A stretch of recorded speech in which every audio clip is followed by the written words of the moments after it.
Bonjour à tous, c'est vraiment une joie de vous retrouver. Donc on est mardi 9 avril 2024 et donc c'est notre 9e jour de notre challenge de la Pâque à la Pentecôte.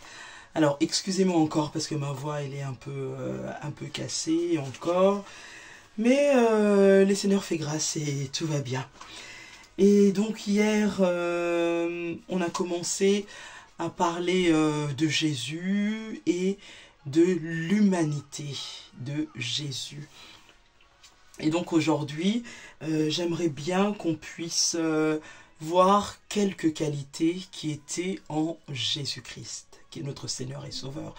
Et c'est vrai que Jésus est vraiment multifacette et qu'on ne pourra jamais faire le tour de toutes ses qualités. Et ça, c'est tellement normal. Mais il y en a juste quelques-unes sur lesquelles j'aimerais vraiment mettre l'accent pour montrer que tout en étant 100% homme et 100% Dieu, ici sur terre, il s'est vraiment comporté comme le Fils de l'homme. Et nous savons que Jésus, c'est notre exemple, notre premier exemple, notre exemple suprême. Et donc je voulais parler de quelques-unes de ces qualités. Ah, Seigneur Jésus, vraiment nous remettons ce moment entre tes mains, dans le nom de Jésus. Vraiment glorieux Saint-Esprit, prends le contrôle de toutes choses, que nous puissions parler vraiment sous ton contrôle et selon la parole de Dieu, dans le nom de Jésus. Et donc la première qualité qui était en Jésus-Christ, bien sûr, c'est l'amour. L'amour pour Dieu et l'amour pour le prochain. Et là, nous le voyons dans Jean 15, 10. On va rester beaucoup dans Jean, parce que c'est vrai que l'épître de Jean nous parle beaucoup, en fait, de Jésus. Et Jean 15, 10 nous dit « Si vous gardez mes commandements, vous demeurerez dans mon amour, de même que j'ai gardé les commandements de mon Père et que je demeure dans son amour. » Et l'amour que Jésus avait pour son Père est vraiment incroyable. Tout ce qu'il faisait, dans tout ce qu'il faisait, il mettait constamment le Père en avant.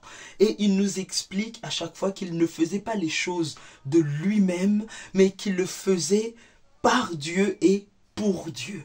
Donc il mettait toujours Dieu en avant, il mettait toujours son Père en avant et il nous exprimait, il nous démontrait l'amour qu'il avait pour son Père.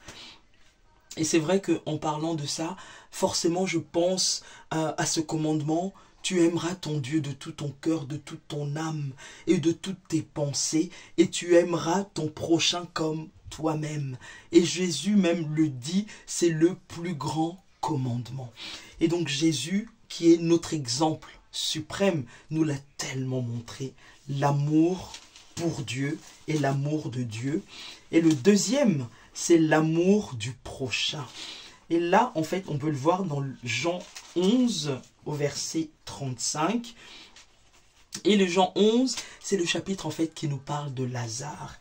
Et le verset 35, c'est le verset le plus petit de la Bible. Quand Lazare, alors pour vous resituer dans le contexte, ça fait déjà 4 jours que Lazare est mort, qu'il est enterré, et les sœurs de Lazare, Marthe et Marie, attendaient la venue de Jésus, et Jésus a tardé avant d'arriver, et il arrive, et c'est déjà le 4e jour, donc qu'il est décédé, qu'il est déjà enterré, et les sœurs de Lazare sont en pleurs, sont en larmes, et ils lui disent: mais Jésus, si tu étais arrivé avant, notre frère ne serait pas mort. Et Jésus est là, il est en train de les calmer, et il leur explique que lui-même, il est la résurrection et la vie, et que ceux qui sont en lui ne mourront jamais. Et donc, Jésus leur demande: mais où l'avez-vous mis ? Et donc, ils lui répondent: mais il est déjà dans le tombeau. Regarde, ça fait 4 jours qu'il est décédé. Et donc, Jésus va, et il est devant le tombeau, et il regarde. Et la Bible nous dit, au verset 35, Jésus pleura. Et là, donc on imagine, on voit tellement son humanité. Jésus pleura devant le tombeau de Lazare. Et là, on voit tout ce qu'il ressent, l'amour de Jésus.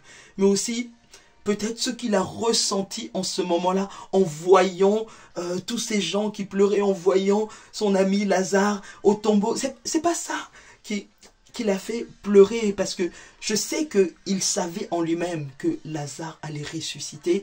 Mais moi, en fait, ce verset me touche tellement parce qu'on voit l'humanité de Jésus, à quel point il était 100% homme. Peut-être ce qu'il ressentait, peut-être à ce moment-là, il a vu tout ça et il a vu à quel point l'homme est limité, à quel point l'homme peut mourir, à quel point l'homme a besoin de lui.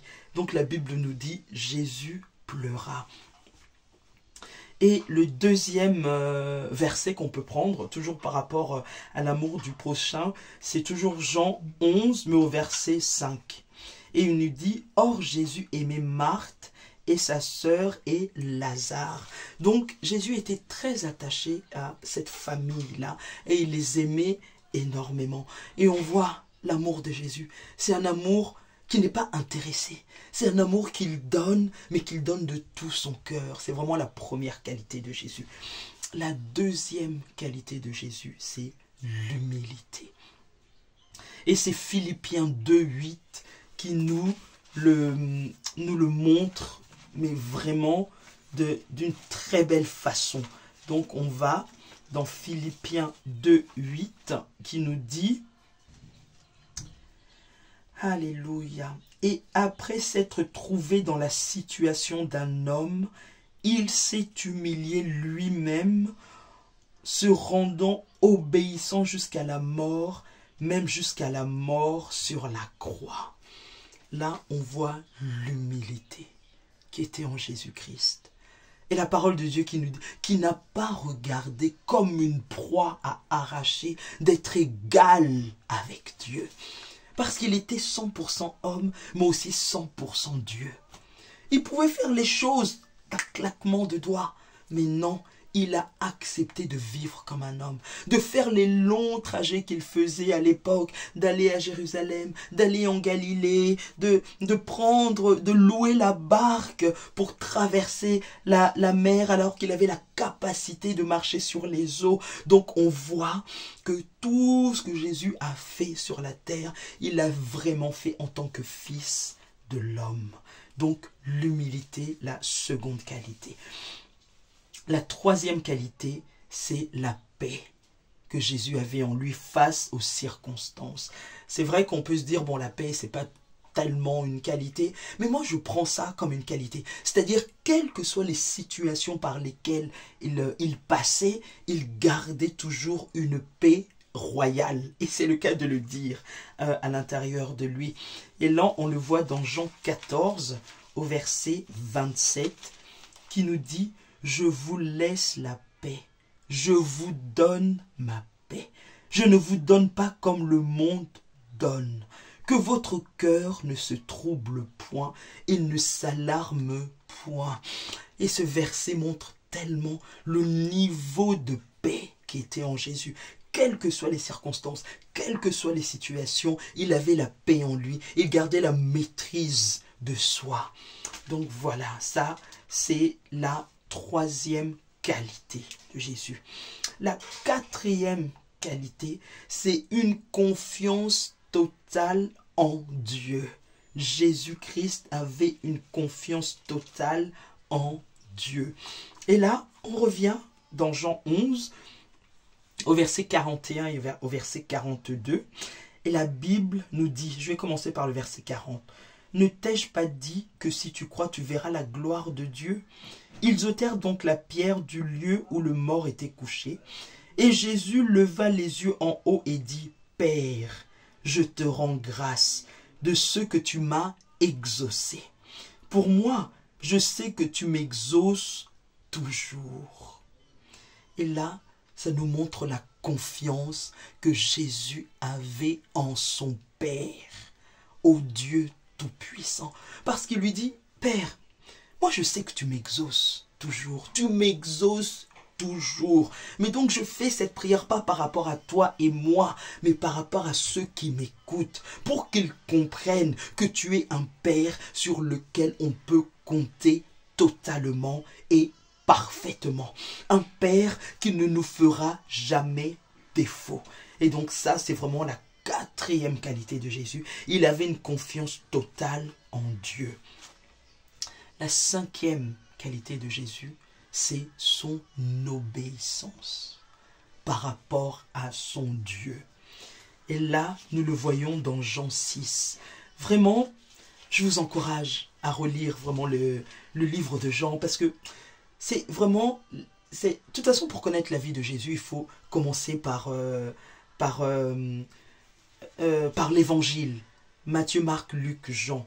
Mais Jean, c'est encore spécifique, où il nous parle tellement de Christ. Et c'est Jean 6, au verset 38 et 39, et la Bible nous dit, « Car je suis descendu du ciel pour faire non ma volonté, mais la volonté de celui qui m'a envoyé. » Or, la volonté du Père qui m'a envoyé, c'est que je ne perde rien de tout ce qu'il m'a donné, mais que je le ressuscite au dernier jour.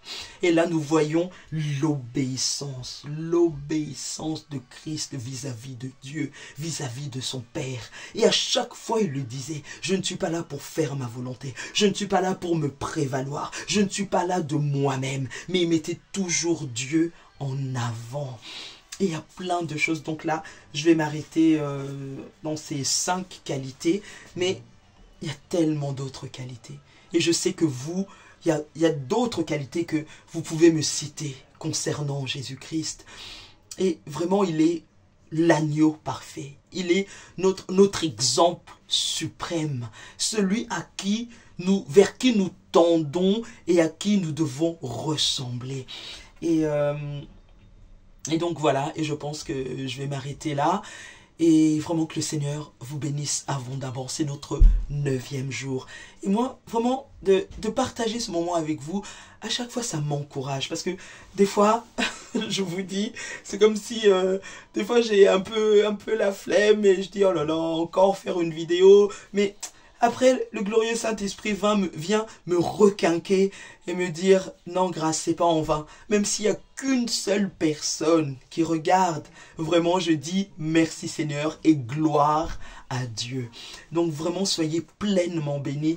Et ce que je peux vous dire, c'est vraiment, nous devons nous attacher. Parce que je vous parle, mais en vous parlant, je me parle d'abord à moi-même. Nous devons nous attacher à Jésus-Christ et nous attacher à le connaître encore davantage pour être rendu semblable à lui.